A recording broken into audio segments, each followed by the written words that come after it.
Okay, let's bow our head and feel the presence of our Lord. Yes. Lord, Father God, Panginoon, maraming salamat, Lord, na safe kami nakarating ngayon, Panginoon, Yes, sa iyong Lord. gawain, Lord, Father God, maraming salamat, Yes, Lord. Jesus. At inisip mo kami, Lord, Father God, Panginoon, ngayong araw na ito, Lord, Father God, nagpapasalamat po kami sa buhay Yes. na iyong pinahiram sa amin, Yes. ngayon, Panginoon, in Jesus' name, Lord, Father God.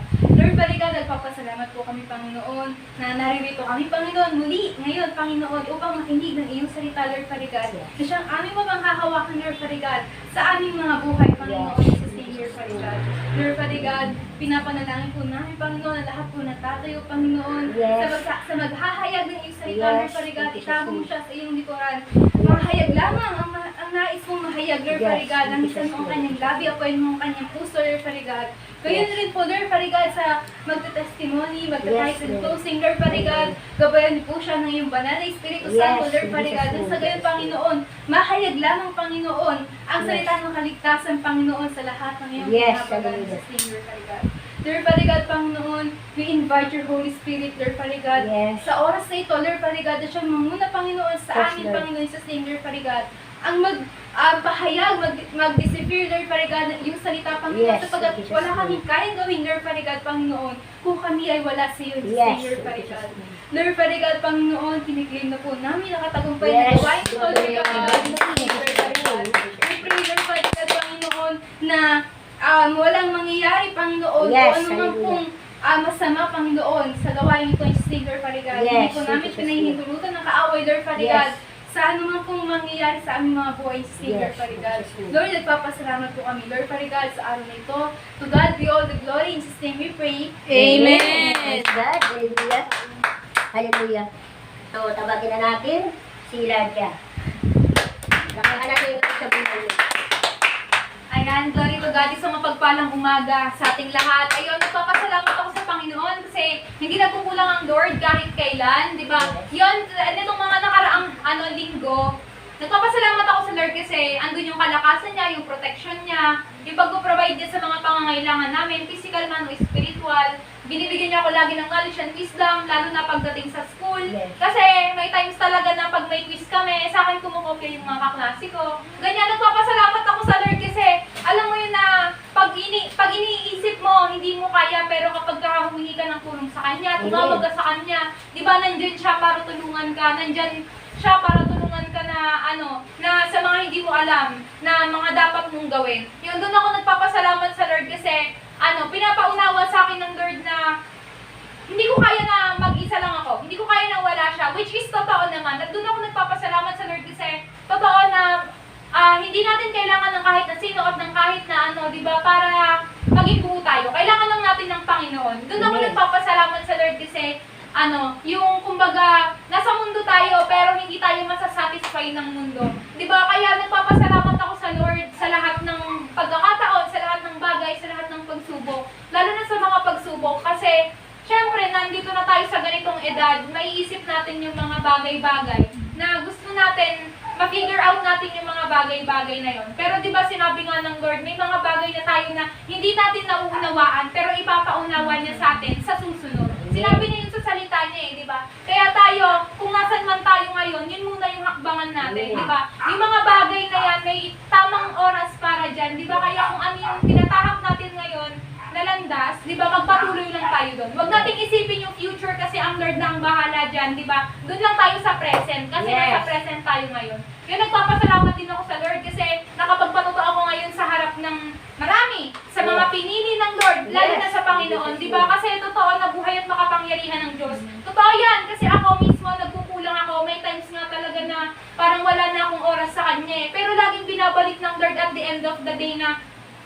pasalamatan mo ko, parangalan mo ko, ganyan. Doon ako nagpapasalamat sa Lord kasi hindi ko pala kayang nung isang buong araw ko, wala akong gagawin para sa Kanya. Di ba, doon mo talaga makikita na yung soul mo longing pa rin sa Kanya, di ba? Kaya wala tayong rason para umalis sa Panginoon. Di ba, kaya kung tayo man nanlalamig nawawala, dapat alam din natin kung paano tayo babalik. Di ba, kasi si Kristo yung naging daan para sa atin na makalapit sa Ama, kaya alam din dapat natin kung paano tayo babalik. Di ba? Once na maligaw tayo. Yes. Di ba, doon ako nagpapasalamat sa Lord kasi yung mga ganong realization sa buhay na kahit na ako may trabaho ako, kahit na ako nag-aaral ako, or busy man ako, ganyan, doon pinapaunawa ng Lord na wala akong sa akin or Yes. manlamig, ganyan. Kumbaga, kailangan mong bumalik. Ngayon, doon ako nagpapasalamat sa Lord kasi lagi niyang pinapaunawa sa akin yung mga ganung bagay. Kasi alam naman niya na talagang lugmok ako pag wala siya. Yun, Yes. doon ako nagpapasalamat sa Lord kasi totoo naman yun eh.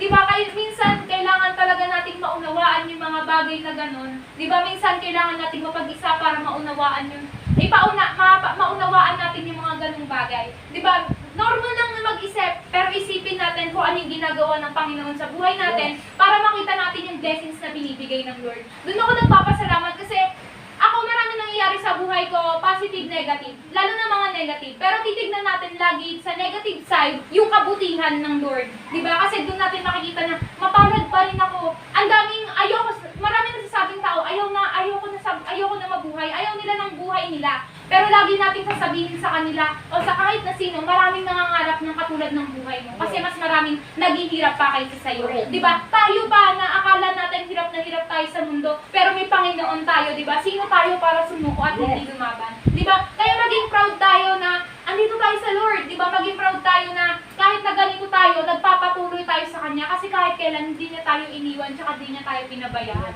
Yun, doon ako nagpapasalamat sa Lord kasi nandito pa rin ako. Di ba? Tsaka naisip ko, naalala ko yung nakaraang taon na binagsak ako ng kaaway dito. Andito pa rin ako nakatayo. Andito pa rin ako nagpapatotoo. Di ba na kapag talagang hindi mo hinayaan na mawala ka sa Lord, andyan pa rin, andyan at andyan ka pa din, di ba? Kaya yung nagpapasalamat ako sa Lord sa panibagong taon na ito, simula nung nangyari yung araw na yon, di ba? Kaya yung patuloy lang tayo sa Panginoon, to God be the glory. Palapakan natin ang Lord sa buhay ni Latya, no? Glory to God. Totoo po yan. Yung kanta nyo nga, nothing impossible. So, sabi niya, through you, at magitan ng Panginoon, walang bagay na hindi nyo kayang gawin. Sabi yan ang kanta nyo. Diba? At dahil sa pag-ibig din ng Panginoon sa inyo, nagagawa niya ang lahat ng bagay para sa inyo. Sino naniniwala doon? Amen. Amen. Kaya huwag niyo alalahanin. No, huwag niyo sabi ng Panginoon alalahanin yung mga pagsubok na dumadating sa inyong buhay dahil nariyan siya. Sino naniniwala doon? Amen. Amen. Totoo po yung sabi nila dyan, maraming pagsubok na darating. Lahat ng mga Kristiyano dumadaan sa pagsubok. Why? Kasi dadaan tayo sa krisis ng ating pananampalataya. Pero ang pinakamaganda doon sa krisis na yon, kasama mo ang banal na Espiritu na siyang nagbibigay sa iyo ng lakas para matagumpayan mo ang lahat na pagsubok. Alam ba kanino yung Panginoon sa buhay ninyo?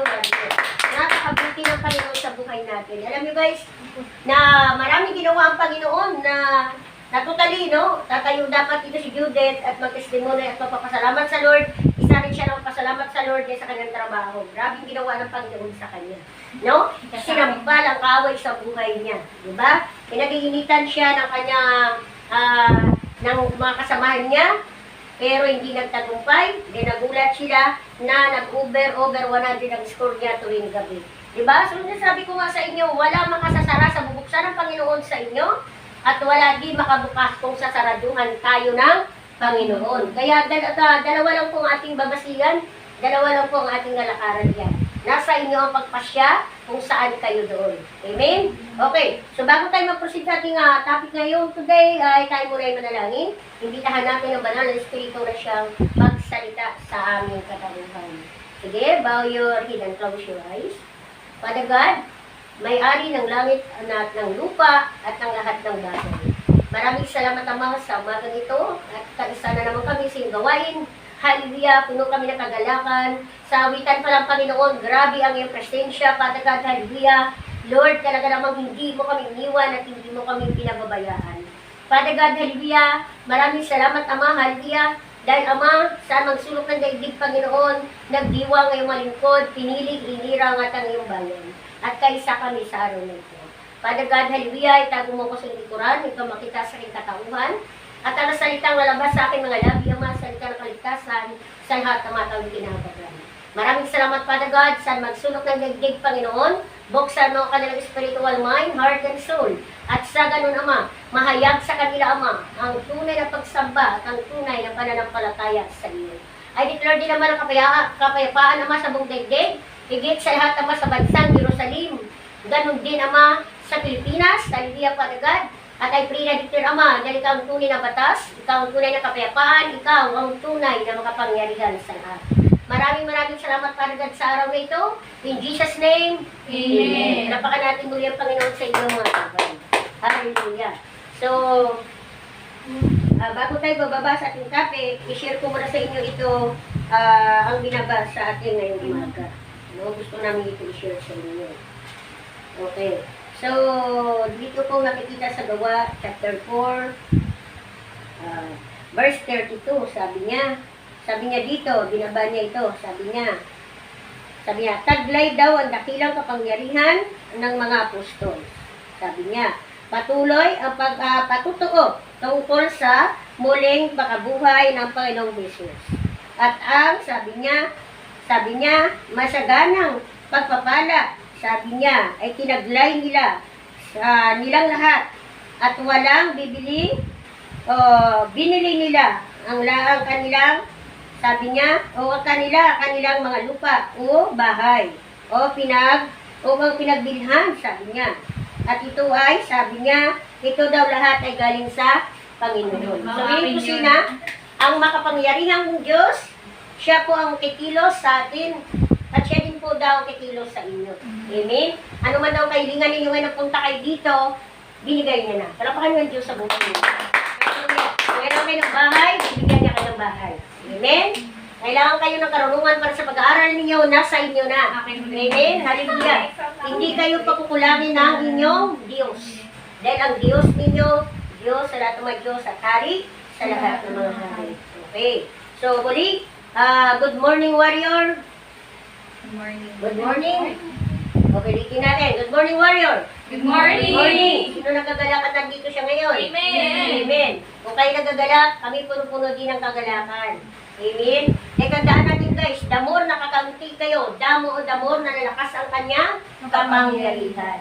By the way, marami, no?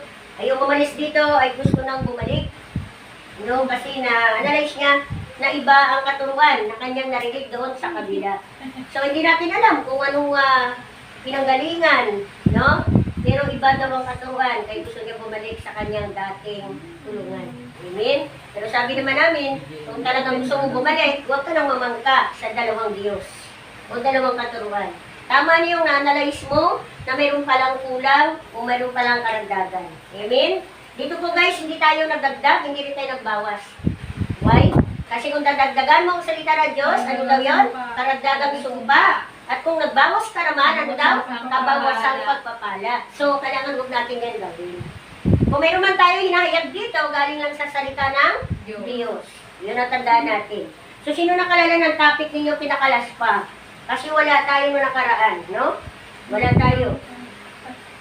Okay, sinong alala ng topic natin nung karan? Ang kaharian ng Diyos. Ha?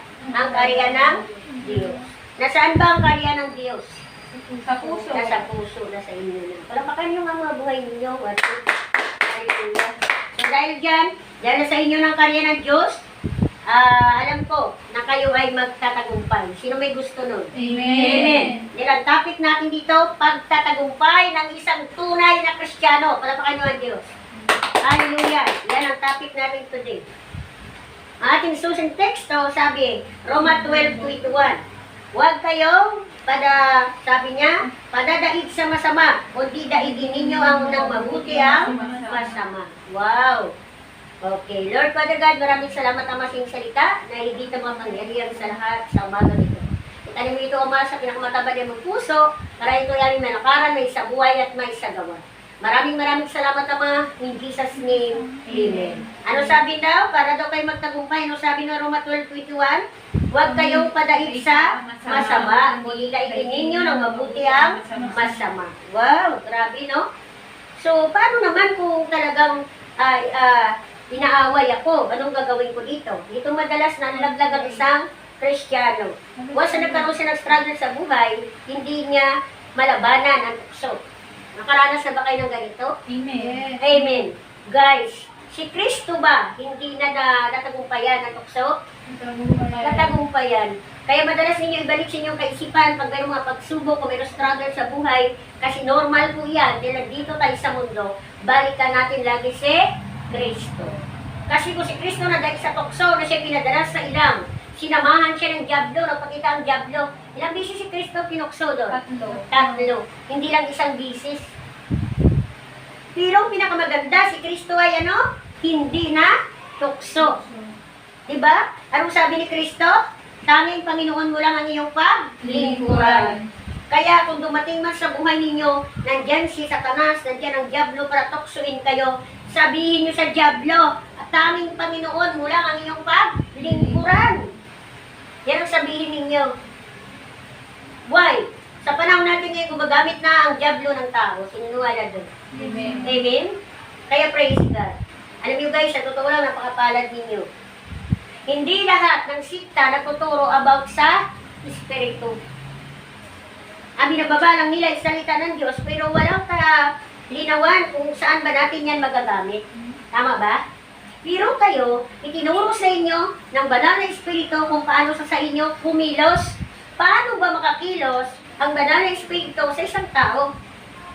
Tanong, paano ba siya makakilos? Sabi ng Roma 12, 21 ninyo, yung susing teksto ninyo ngayong umaga. Paano siya makakilos sa isang tao? Ha? Ano daw? Maging mabuti kayong mananampalataya. Para makakilos sa inyo ang banal na Espiritu. Kaya nga sinabi niya, daigin ninyo. Diba? Sinabi daigin ninyo ng mabuti ang masama. So, ang masama ay galing sa inyong mga kaaway. Mga kaaway natin na kumikilos sa papawid at sa lupa. Yung ano? Espiritu ng masama. So meaning, kung ika'y mabuti, di ba? Hindi ka madadala o hindi ka matatangay ng masama. Parang ito lang yan eh. Sa school ka, niyaya ka ng kaibigan mo. Pupunta tayo doon. Di pagdating mo pala doon, di ba? Mag-iinuman lang kayo.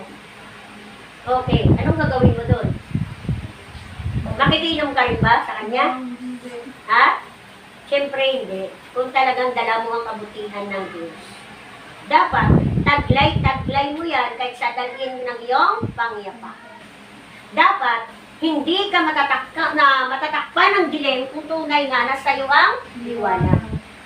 Okay? So, tatalakayin natin para mas malinaw, para sa ating mga nakikinig. Kung may mga Bible po kayo, buksan po ninyong Bible. O kayo, inunot nyo lang po. Para after ng aming gawain ay inyong masundan. Okay. Sabi dito, ang isa daw sa kahinaan nating mga Kristiyano ay ang hindi pagpapalaga sa mga pangako ng Diyos. Sa tuwing may dumarating na pagsubok, madalas daw na una tayo lumapit sa tao at kung hindi ito kaya lunasin ng tao, saka pa tayo lalapit sa Diyos. Sino nakakaranas nun? Sino nakakaranas nun? Na nangyari yun sa buhay niyo? Siguro noon pa, nung wala pa kayong Kristo. Amen? Pero ngayon, alam niyo na kung kanino kayo lalapit. Amen? Alam mo, blessed na blessed ako sa buhay ni Isra, sa buhay ni Ezekiel, no? Na lagi sila every night nandun. Nagbabatuhan sila ng salita ng Diyos. Minsan, dumadana si Isra ng mga pagsubok sa buhay. Diba? Normal naman po yan sa tao eh. Lalo kung sinasaayos na kayo ng Panginoon, dadaan kayo sa krisis sa inyong pananampalataya. Pero ito nang sinasabi ko sa inyo guys, huwag kayong bumitaw. Then after ng crisis na yan, pupunta ka na sa pagsasaayos. Sino ba dito nakaranas ng pagsasaayos na minadali ng Panginoon? Si Elijah. Isa yan sa patutuo kung paano siya inayos ng Panginoon. Kaya nga siya naging matatag ngayon eh. Kaya nga kahit binabato sa kaliwa kanan, sa likod at sa harap, nakatayo pa rin si Elijah. Amen? Why? Dahil naayos niya siya ng Panginoon. So, kung mayroong mga pagsubok sa inyong pananampalataya, huwag ninyong talikuran. Lalo huwag kang bumitaw. Why? Malapit ka na. Nanawanin niyo sinasabi natin, guys? Maraming Kristiyano na nalaglag pagdating sa pagsasaayos.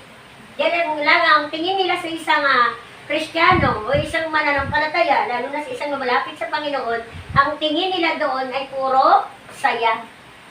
Walang problema. Walang pagsubok. Guys, balikan niyo ang buhay ni Kristo bago kayo magreklamo.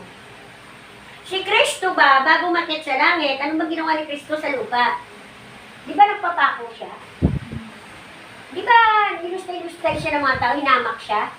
Hindi lang yun. Umantong pa sa kanyang kamatayan sa krus. Pero ikaw, hindi ka nga nasugatan sa iyong problema, maarte ka na. Dapat sa Amen? Hindi pa nga naman ito sa pagdanak ng dugo mo, sumuko ka na. Nanawan ba natin, guys? Alam niyo ba, guys, kung bakit napakasarap ng buhay natin ngayon, mga nanampalataya? Tinapos na kasi ni Kristo eh. Ano ba yung tinapos ni Kristo sa cross? Ano ba yun? Kamandag ng kamatayan, sakit karamdaman, kawalan ng kahirapan. Oh, yun. Malinaw. Kamandag na kamatayan, sakit karamdaman, kawalan at kahirapan. Kung yan natapos na ni Kristo sa iyo, ano pa ang iyong inaalala? May kulang pa ba? Wala na. Kaya binubuksan at ilidiin natin dito ngayon, kung ikaw na tunay na Kristiyano, pag dumating ang pagsubok, huwag kang lumapit sa kapwa mo, tao. Dahil ang kapwa mo tao, walang may dudulot sa iyo. Lalo kung hindi mo siya kapwa nanampalataya. Lalo kanyang ililigaw. Lalo kanyang ilalayo sa iyong Diyos. Lalo kanyang dalhin sa masama. Nanawa ninyo, warrior? Ha? So alam na ninyo kung kanino kayo lalapit? Amen. Amen. Kung sinasabi ninyo si Kristo sa inyong mga puso, bago pa yan dumating ang pagsubok sa buhay ninyo, alam na ni Kristo. So bakit hindi nyo sabihin kay Kristo, Lord, di ko na kaya? Bakit hindi nyo iyak yan? Lord, sa iyo na to, hindi ko talaga kaya, mahina po ako pagdating sa mga ito. Amen? So, anong dapat gawin? Lagi ninyong kausapin si Kristo. Sabi nga ng kanta ninyo kanina, I speak Jesus. Ngayon, doon tayo magkalinawan, warrior. Kailan nyo ba kinakausap si Jesus? Kung may problema lang ba kayo? Hindi. Ha? So, kailangan niya kausapin si Jesus araw-araw, every minute. Di ba? Habang tumitibok ang puso ninyo, may hininga kayo dyan, hindi bumabara, hindi kayo nang hiram sa oxygen. Lagi niyo si Jesus unahin. Ginagawa niyo ba yan? Ha? Ha? Maganda pa dyan kung kinakantahan niyo pa siya. Amen? Ha? Lagi niyo siyang unahin sa lahat ng inyong ginagawa. Why? Dahil ang Diyos natin ang pakasaganang magbigay. Palapakan niyo ito sa buhay ninyo. Hallelujah. Hallelujah. Sabi niya, kung binigay daw ng Ama ang kanyang anak sa inyo, ayan, para tubusin kayo sa kasalanan, sa cross, sabi niya, ano pa daw, pati daw ang kanyang banal na dugo ay naging handog sa inyo. Di ba? O, sabi niya, di ba? Ano pa kaya kung ibinigay doon ng Ama si Kristo sa inyo sa cross at ihandog ang kanyang banal na dugo sa inyo? Hindi kaya gawin ng Panginoon niya, no? Kasi nang maliit ninyo mga problema.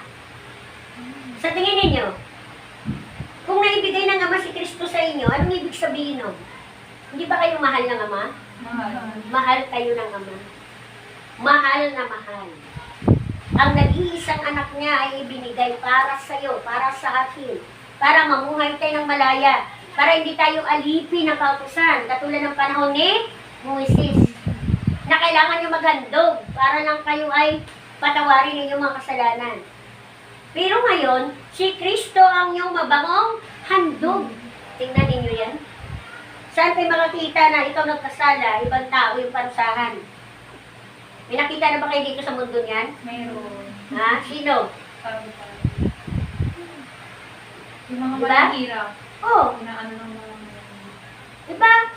Oh, yung mga mahihirap, diba inaapi ng mga mayayaman? Normal, kasi mayaman sila. Bakit naman kaya sila inaapi? At nangyari yun sa buhay nila? May sagot ba kayo doon? Yun, tama. Walang Kristo. Kasi kung si Kristo sa kanilang mga buhay, hindi papayag si Kristo. Kaya nga guys, magsulok ng daigdig. Huwag natin sisihin ang Panginoon kung dumadanas man tayo ng pagsubok. At sa tingin ninyo, lugmok na kayo. Why? Dahil wala sa inyo ang susi ng kapayapaan. Palapakan nyo ang Diyos sa inyo mga buhay. Okay. So, meron tayo dito mga iba-ibang susi. O, ibigay ko muna sa inyo ito, Roma 12:21. So, nabigay ko na sa inyo, di ba? Okay. Pagtatalakay natin. Ayan, nabigay na. So, meron tayo dito mga susi. Para sa ganun ay lubos ninyong manawatan. Ang unang susi natin, sabi niya, paano ba daw tayo magkaroon ng malinis na pamumuhay? Tanong nila. Alam ko maraming magtatanong, no? Kung paano. So, una, kailangan daw mayroon kang maayos na relasyon sa Diyos. Pag sinabing maayos na relasyon, wala kang ginawang ano. Ha? Hindi mo siya na ano, sinusuway. Hindi mo siya ano, pinagkanulo. Hindi mo siya inaano, ginagawang panakit butas sa buhay mo. O kaya naman, tatawag ka lang kung kailangan mo siya. Pero pag hindi mo siya kailangan at masaya ka, hindi mo na siya tinatawag. So, kailangan unang-una daw, mayroon kang malinis na relasyon sa Diyos. Sabi ng 2 Timothy, chapter 2, verse 22. Kaya nga, iwasan mo ang masamang hilig ng katawan o kanyang kabataan. Sa halip ay pagsikapan mong maging matuwid, tapat at mapagmahal, at mapayapa kasama ng mga taong may pusong malinis na tumatawag sa pangalan ng Panginoon. Yan ang una ninyong gawin. Kung gusto niyo sundan ang yapak ni Kristo, ang kanyang kalikasan bilang isang Diyos ng lahat, unang susi, kailangan nyo mayroon kayong maayos na relasyon sa Diyos. Ang sabi ng pangalawang Timoteo, chapter 2, verse 22, kaya nga daw, iwasan mong ng mga masamang hilig ng iyong kabataan. Ano yung hilig ng mga kabataan ngayong masama sa tingin ninyo, guys? Ha? Yung alak, yung sigarilyo, ano pa? Yung barkada, ano pa ba? Ano pa? Yung mga paternity na yan. Babae, lalaki, mayroon na sila. Ano pa, guys? Ha? Yung mga samahan ng mga suwahel, ng mga anak sa magulang. Ha? Hindi natutuwa ang Diyos yan. Pag yan ang katangian ng isang tao, guys, hindi si Kristo ang nasa kanila. Sino niniwala doon na hindi si Kristo ang nasa kanila? Amen. Amen. Why? Dahil si Kristo, ito yung nais ni Kristo na magiging taglayin ninyong katangian. Iwasan doon ninyong masamang hilig ng inyong kabataan. Sa halip, pagsikapan mong maging matuwid. Yan, maging matuwid ka kayo sa inyong Ama na sa langit. At isa, higit sa lahat, maging tapat. O yan, tapat ba kayo sa inyong Ama na sa langit? Ha? Tapat ba kayo? Normal lang minsan, nakakasala tayo. Tao lang naman tayo. Pero huwag naman yung sobrang kasalanan na hindi ka na mapatawad ng Lord. Minsan, Lord, natulog ako, hindi ako nakapag-pray ngayon, sorry Normal, bumagsak ang iyong physical. Pero, alam ng Panginoon na mahal mo siya. Sino na nangyari yan sa buhay mo? Siguro mari si Elijah, kasi si Elijah pagod. No?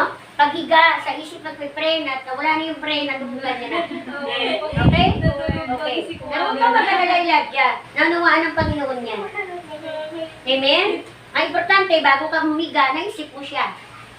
Diba? So ano? Tapat ka daw ang pagmahal at mapayapa para magkaroon ka ng kapayapaan. Kasama ng mga tao may pusong malinis na tumatawag sa Panginoon. So itong samahan, ang nais ng Panginoon na samahan ninyo.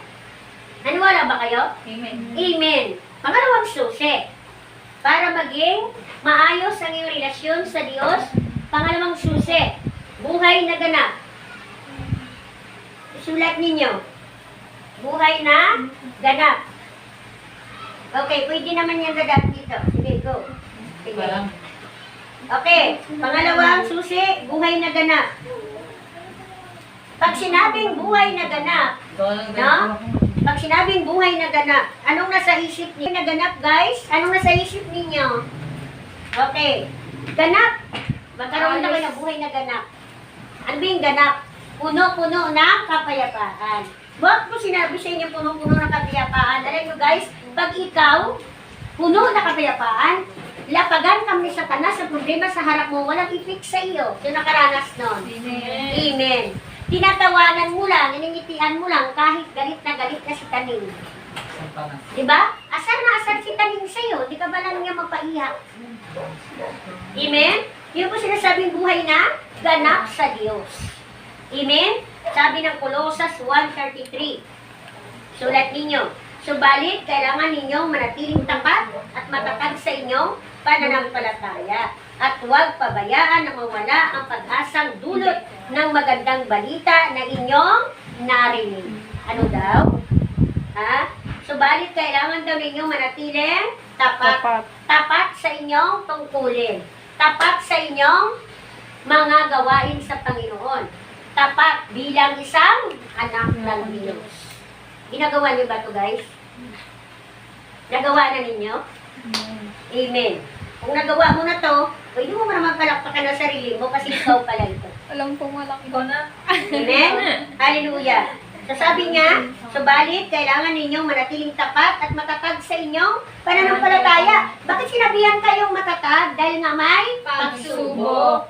Diba? Eh kung wala nang pagsubok, hindi sasabihin sa inyo maging matatag kayo. Amen? At huwag ninyong pabayaan na mawala ang pag-asang dulot ng magandang balita na inyong narinig. Huwag ninyong pabayaang mawala. Sinaano sabi? Huwag ninyong pabayaang mawala. Kasi mayroong ibang Kristiyano dyan guys, na pagdating na ng pagsubok, tumatalikod na sa salita ng Diyos. Ayaw na tayo papasukin sa kanilang mga bahay. Ayaw na mag-life group. Kasi may problema daw sila. By the way guys, alam mo yung nawala dito, nagpaparamdam. Dahil ginugulo na naman sila ng isang katerbang kaaway sa kanilang bahay. So siguro nahiya na sa atin magsabi. Kasi isa lang ang ating sagot sa kanila. Huwag niyo gawing biro ang paglingkod niyo sa Diyos. Amen? At hindi na tayo papasok sa kanila. Amen? Why? Kung hayaan natin na dumisan nila ang salita ng Diyos, mananag po tayo sa Diyos. Kasi hindi lang isa, dalawa, tatlo, apat na bisis. Halos lahat sila nakaranas na. Buong pamilya. Diba? Buong pamilya. Pero hindi nagpatuloy. At ang masakit pa guys, sa iba nagpunta, hindi dito sa inyo. Ngayon, kung gusto nila, pumunta sila sa kanilang pinuntahan. Amen? Tingnan natin. Kasi ang sabi naman ng Panginoon, huwag hayaang mawala ang pag-asang dulot na magandang balita sa inyo. Why? Dahil ito ang inyong susi para maging ganap kayo na anak ng Diyos. Palapakan niyo ang Diyos inyong mga ganap. Okay? Pangatlong susi, mayroong kayong katiyakan sa Diyos. Sino may gusto mayroong katiyakan sa Diyos? Amen. Amen. Hindi yung nagsisimba ka nga, hindi ka naman tiyak. Diba? Pupunta ka sa church, hindi ka naman tiyak na ligtas yung pamilya mo. Amen? Diba? So, ito, nangangako ang Lord sa inyo ng katiyakan. Para hindi na kayo mag-alala. Kahit hindi nyo kasama ng inyong mga mahal sa buhay, sabi ng Lord, ligtas siya ngayon. At manatili siyang ligtas. Hanggat nandito kayo sa Panginoon. Tapat ang Diyos natin, guys. Tapat ang Diyos natin. Hindi man tayo tapat sa Kanya, manatili siya sa ating tapat. So, sabi dito, mayroon kayong katiyakan. Sabi ng John, chapter 6, verse 27. Sabi niya dito ng John 5:24. Okay, sabi niya, pagkatandaan ninyo, ang nakikinig sa aking salita at sumampalataya sa nagsugo sa akin ay may buhay na walang hanggan. So, tingnan ninyo, tandaan daw natin yan, huwag natin kalimutan. Grabe, no? Sabi niya dito, hindi na siya hatulan, kundi nakatuwid na siya sa buhay na mula sa kamatayan. Hindi na daw kayo hahatulan pa ng kamatayan. Ngunit, nakatawid na daw kayo. Sino niwala nun? Amen. Amen. Dahil simulang tinagap si Kristo, Panginoon mo at sarili tagapagligtas, nakatawid ka na mula sa kamatayan na dulot ay kasalanan. Kaya nakakapasok ang kamatayan dahil sa ano? Kasalanan. So, kung ikaw ito, sa tingin mo, hindi ka tiyak sa kaligtasan, tiyak ka na. Pero baka mo ang Lord, tiyak ka na pala.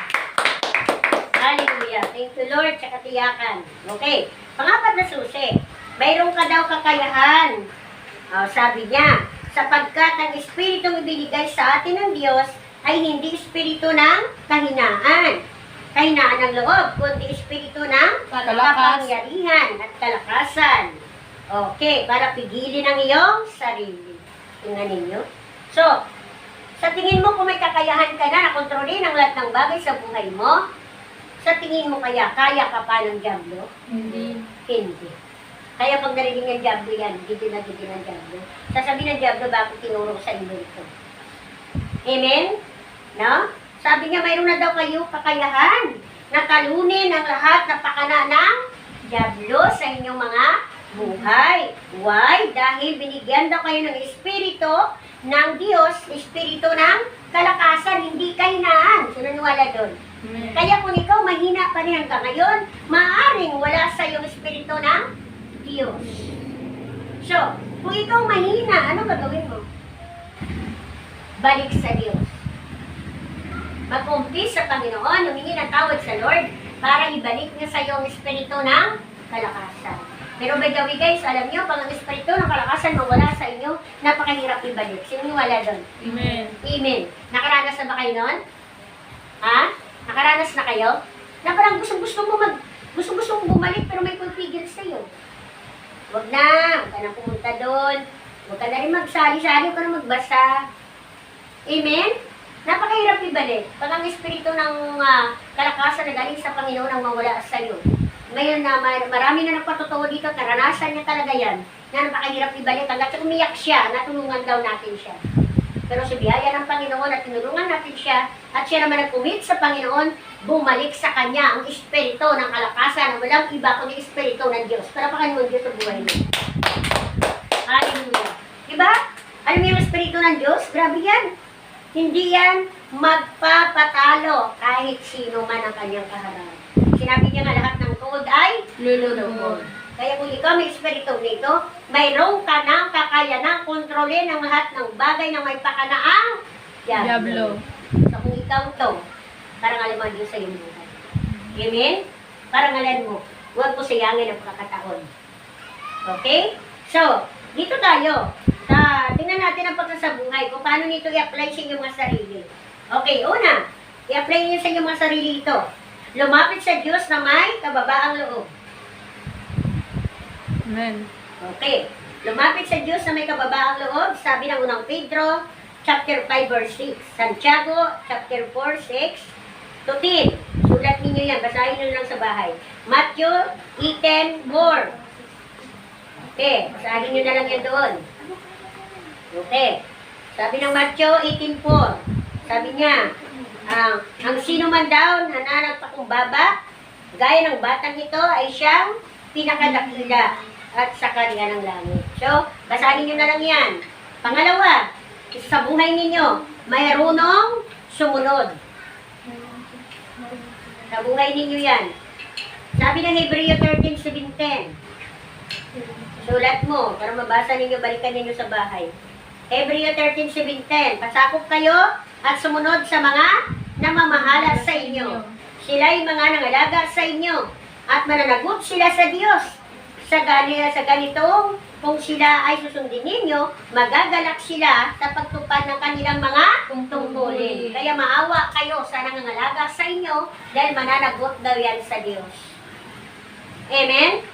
So, kung ikaw pasaway, utang na loob, bumalik ka na, dahil pa nagsawa itong nangalaga sa iyo, ibabalik ka sa Diyos para hindi ka niya panagutan. Nanuhali niyo guys? Parang yan na sa iyo lahat yan. Leader ka, sa tingin mo itong tupa mo, napakahirap mo pa rin hanggang ngayon, ibalik mo sa Panginoon para hindi ka managot. Amen? Kasi bawat isa sa atin, mayroon tayong tungkulin. Tungkulin ko, pangalagaan kayo sa buhay espiritual. Tungkulin ko, ipalala sa inyo na ingatan ninyong buhay ninyo, physical. Pero, ang mga tungkulin yan, kung hindi man kayo marunong sumunod, wala po akong magagawa. Nanuhan ba ninyo? Kasi kahit si Kristo, hindi pakilamiro, lagi din nalagay, lagi sa utak natin na may free will tayo. So, nasa inyo na lang po yan. So, kailangan marunong ba kayo sumunod. Sabi ng Hebreo 13:17. Pangatlo, mayroong marunong magtiyaga. Pagtitiyaga sa lahat ng bagay. Kung nahirapan ka lang sa schedule mo sa pag-aaral, at sinasabi mo hindi mo masingit ang Panginoon, utang na loob, isingit mo siya. Amen? Why? Bakit kailangan natin isingit ang Panginoon sa schedule natin? Why? Dahil wala kang kayang gawin kung hiwalay ka sa Diyos. Tandaan niyo yan. Lagi natin sinisiksik yan sa inyong mga isip. Kaya minsan, nag-aaral kayo, sipag naman ninyo mag-review, pero nung nag-exam na kayo, wala kayo nakuhang grades na mataas. Sino ang karanas mo? halos hindi ka na matulog. Halos hindi ka nakakain kasi review ka ng review. Pero kung sumalang ka na, hindi mo nakuha ang score na gusto mo. Why? Dahil hiniwalay mo ang Diyos. kaya lahat ng inyong gagawin, unahin yung Panginoon. Huwag yung katwiran na wala na akong panahon, Lord. Dami kong ginagawa sa school, dami kong ginagawa ganyan. Bakit ka pa nakakain? Bakit ka buhay ngayon? Ibig sabihin, wala ka rin pala panahon sa buhay mo. Naubos na sa labas. Nanawa ninyo? Parang ito lang yan, guys, eh. Nawalan ka ng panahon sa may may-ari ng panahon. So, mahiya po tayo magsalita ng ganon. Huwag mo natin sabihin sa Lord na wala akong panahon, Lord. Marami kang dahilan. Alam naman ang Lord, mga dahilan may walang kabuluhan. Gumagawa ka ng mga bagay hindi related sa iyong mga tungkulin. Tama ba? Eh kung sinabi ng Lord na sundalo ka, di related lang ng pagkasundalo, gagawin mo. Nanawa natin, guys? Pag sinabi ng Lord na mangangaral ka ng salita ng Diyos, dahil mangaral ka. Nanawa ninyo? Sinasabi natin? O sinabi ng Lord na teacher ka, di magturo ka. Nanawa ninyo sinasabi natin? Ha? Kasi, iba-iba ang gawain, iba-iba ang bahagi ng katawan ni Kristo, pero isa lang ang katawan. Kung sa tingin mo bibig ka, di gamitin mo yung bibig mo ng mabuti para sa lahat. Sa tingin mo mata ka, gamitin mo yung mata mo sa mabuti para maparangalan ang Lord sa iyo. Kung sa tingin mo paa ka, tumayo ka para makapag-win ka pa ng iba. Amen? Ano binibigyan ko din dito, guys? Kung hindi ka marunong magtiyaga sa lahat ng bagay, malalaman mo ba dang huli, malayo ka na sa Diyos. Amen? Kailangan marunong ka magtiyaga kasi pag-aaral mo. Eh Lord, wala akong pag-free project ngayon. Diba? Hindi ako mapupunta sa school kasi kulang ako ng ganito. Sa tingin mo, pag hindi ka pumunta sa school, dahil kulang ka ng mga project mo, madagdagan ang score mo? Ayun, buti nalaman ninyo. Ganon din sa Panginoon. Unahin mo, Panginoon. Bago ka magsabi, Lord, wala akong ganito. Bahala na ang Lord gumawa para sa'yo. Sino niwala doon? Amen. Palapakan ng Diyos. Diba? Hindi naman nagkukulang ang Panginoon sa atin, guys. Sabi ng Galatians 6:4, sulat ninyo. Basahin nyo na lang mamaya. Matthew 24:13. Marami ito supporting verse ito. Santiago, sa 1. Chapter 1, verse 2 to 4. Tapos mayroong Roma, chapter 5, 3 to 5. Para malinawan kayo. Sabi dito, ng Matthew 24, sabi niya dito, ngunit ang manatili daw, tapat hanggang wakas yun ang maligtas. Tandaan nyo lagi ito. Hanggang wakas, hindi sinabi hanggang bukas lang. Hindi sinabi hanggang ngayon lang. Amen? So, punta tayo sa pang-apat. Mayroon daw kayong pagpapasalamat sa Diyos. Ginagawa niyo ba ito, guys? Papasalamat kayo sa Lord? Amen. Sa pagkain, sa inumin, sa proteksyon, sa buhay, sa kalakasan, ginagawa ninyo? Praise God. Natutuwa ang Lord sa inyo. Sabi niya ang Ephesians 5:20, sulat ninyo. Para basahin nyo na lang sa bahay. Pilipos 4:6. Sabi ng Pilipos, chapter 4, verse 6, sa bagay na ito, sabi, huwag ninyo gawin ng masama. Huwag ninyo gawan doon ng masama o dayain ang inyong kapatid. Yan. Ayaw ng Lord yan. Sapagkat parusahan ng Panginoon ang gumawa ng ganito, ng kasamaan. Verse 7, tayo'y tinawag ng Diyos para mamuhay ng, maano daw? Sabi niya, mamuhay ng kabanalan, hindi sa kahalayan. Kaya pinagbabawal ko dito na kayo-kayo lang. Hilina ko sa inyo yan. Amen? Dahil ayaw natin makapasok ang diablo. Ayaw, para-paras lang sila, doon din sila, naging laban sila sa loob na kanilang gawain. So yan ang hindi natin pinayagan. Amen? Why? Kung pinayagan natin yan, mamumuhay sa atin sa loob si diablo. At mabuo ang kahalayan. Kaya yung dapat ang ating hindi napayagan sa mga gawain ng Panginoon. Amen? Hindi natin sinasabi na bawal tayong umibig. Dahil ang Diyos natin ay pag-ibig. Pero hayaan natin si Kristo muna ang ating ibigin. Sino niwala doon? Amen. Kasi kung si Kristo inibig mo, bibigyan ka ni Kristo ng higit pa. At ang maganda pa dyan, guys, pag yan na binigay ni Kristo, masasabi mo na talaga, Lord, grabe ka. Wala na akong masabi. Perfect ang iyong binigay sa akin. Why? Dahil ikaw at siya ay isa sa Panginoon. Palapakan ng Diyos. Hallelujah. Grabe, no? So, kailangan ninyo pasalamatan ng Panginoon sa lahat ng inyong ginagawa. At matakot tayo guys gumawa ng masama dahil parusahan tayo ng Panginoon. Sabi nga, bakit ba ang Panginoon ang papaparusa sa atin? Itiniklaim mo nga anak ka ng Diyos. Amen? So meaning, hindi ka hayaan ng Panginoon na manatili ka sa iyong mga ginagawa. So, sino nakaranas sa inyo na nakasala ka? Di ba ngayong araw, mami, nilagnat ka na. No? Ba't kaya ako nilagnat? Amen? At tawa-tawa si Dadya. Anong ginawa ng Panginoon? Sabi niya, disiplinahin ko ang aking mga tinuturing na mga anak. So, didisiplina ka. Ikaw bata ka. Kasi nag-sure kang gumawa na ganyan, ginawa mo. Amen? So, nilagnat. Why nilagnat? Dahil nilinis ka ng Panginoon. Palapakan yung Lord. Grabe ang Lord. No? Grabe pa ng Panginoon. Hindi ngayaan na madumihan ka. Papaulanan ka agad na kanyang fire of God. Diba? Para matanggal ang kasalanan sa iyo. Pero kung diablo yan, hindi yan. Pupunuin ka ng diablo hanggat sa mapuno ang katawan mo.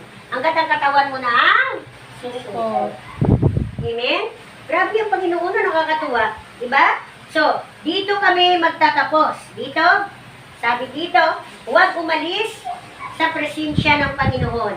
Sabi niya, huwag daw kayo umalis sa presensya ng Panginoon na ating Diyos. Sabi niya, sagana daw siya magbigay. Kailangan manatili tayong matatag at matagumpay, manalig sa Diyos at sa Kanyang kapangyarihan. Grabe, no? So, huwag na daw kayong umalis sa presensya ng Panginoon. Kailangan ninyo daw magkaroon ng matatag at manatili ka. Sa kabila ng pagsubok, kailangan mong manatili. Para matagumpayan mo daw ang iyong mga pagsubok. At number 1, kailangan mo panaligan na ang Diyos na iyong tinataas at ang Diyos na iyong sinasamba, pinaparangalan, ay makapangyarihan. So kung tinikli mo ng makapangyarihan ng Diyos mo ngayon, ano pang iyong pinapangamba? Meron pa ba? Wala na. So, tandaan natin guys, ang magsulok ng daigdig, no? Kailangan natin magkaroon tayo ng malinis na relasyon sa Diyos. Sa ganon, maranasan natin ang kanyang presensya at ang kanyang kapangyarihan. Okay.